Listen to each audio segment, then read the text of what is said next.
मंत्री विजय सिन्हा और सम्राट चौधरी माफिया को लेकर बड़े तल्ख रहते हैं और ये कहते हैं कि अब यहां कोई भी माफियागिरी नहीं चलेगा। लेकिन बांका का 2 से 3 बालू घाट, जहां एक दिन में थाने की कमाई जो है वो 10 लाख है, कई किलोमीटर तक 300 से ज्यादा ट्रैक्टर जो है वो कई किलोमीटर की दूरी तय करते हैं बालू को ढोने में। पूरा खुल्लम खुल्ला खेल चल रहा है और पहली बार एक राष्ट्रीय अखबार का एक बहुत सॉलिड सा इन्वेस्टिगेशन आया है जिसने पूरी पोल खोल दी है और आपको ग्राउंड रियलिटी का अंदाजा हो जाएगा कि कैसे बालू माफिया काम करते हैं, कैसे बालू का अवैध खनन होता है और इसमें कौन कौन लोग शामिल होते हैं और कैसे थाने की बंपर कमाई होती है। थाने के एक दिन की कमाई 10 लाख है, यानी अगर एक महीने काम चला तो एक थाना महीने का 3 करोड़ कमाएगा। पूरी कहानी क्या है आपको बताएंगे, उससे पहले औपचारिकता के लिए बता दूं मेरा नाम है हिमांशु कुमार और आप देख रहे हैं जनता जंक्शन। बिहार में अवैध बालू खनन खुलेआम चल रहा है। 28 जनवरी को एक स्थानीय जो है वो डीजीपी के पास पहुंचते हैं और ये कहते हैं कि हुजूर हमारे इलाके में अवैध खनन हो रहा है। डीजीपी विनय कुमार के कहने पर बाकायदा छापेमारी होती है और 24 ट्रैक्टर जब्त किए जाते हैं, लेकिन एक भी गिरफ्तारी नहीं होती है। अब ये बड़ा दिलचस्प बात है, जहां रोज के दिन 300 से ज्यादा ट्रैक्टर जो है रोज कई किलोमीटर की दूरी अवैध बालू ढोने में कर रहे हैं, लेकिन जब पुलिस छापेमारी करती है तो मात्र 24 ट्रैक्टर बरामद होता है।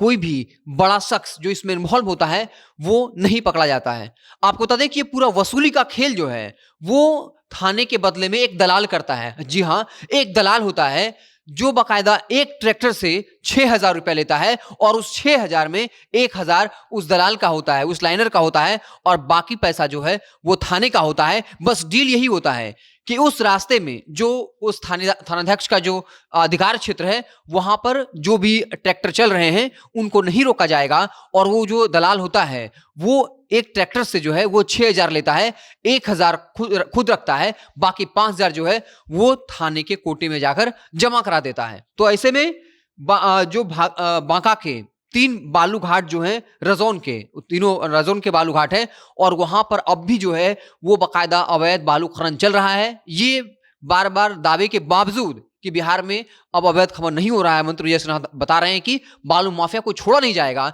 लेकिन बांका से भागलपुर कैसे अवैध बालू खनन करके भागलपुर जो है भेजा जा रहा है और एक लंबा रूट जो पुलिस के द्वारा सेफ जोन दिया हुआ है। बस शर्त यह है कि आप एक ट्रैक्टर जो है वो बालू लोड करिए और उसमें से जो है आप 6,000 रुपए दे दीजिए। 1,000 दलाल रखता है और 5,000 जो है वो दरोगा रखता है। तो कुल मिलाकर अगर आप देखें ग्राउंड रियलिटी का खेल, तो एक थाने को एक महीने में अवैध बालू खनन से 3 करोड़ आ रहा है। सवाल पैदा होता है कि क्या वो 3 करोड़ खुद रखता है या वो पैसा ऊपर भी जाता है। आखिर जिले के किन किन प्रभावशाली लोगों में बढ़ता है। आरोप तो यहां तक लगता है कि उस इलाके के चाहे किसी भी पार्टी के विधायक हो, सांसद हो या मंत्री हो, हर किसी के कोटे में अवैध बालू का पैसा जाता है। इसलिए बार बार इस बात को लेकर बयानबाजी करना कि अवैध बालू खनन जो है वो रुक जाएगा, ऐसा बिल्कुल नहीं होने वाला है। जमीनी ग्राउंड पर इस वक्त भी जो है वो अवैध बालू का खनन चल रहा है और बांका की ये कहानी जो है वो बता रही है कि कैसे थाना जो है वो खेल करता है। और बाकायदा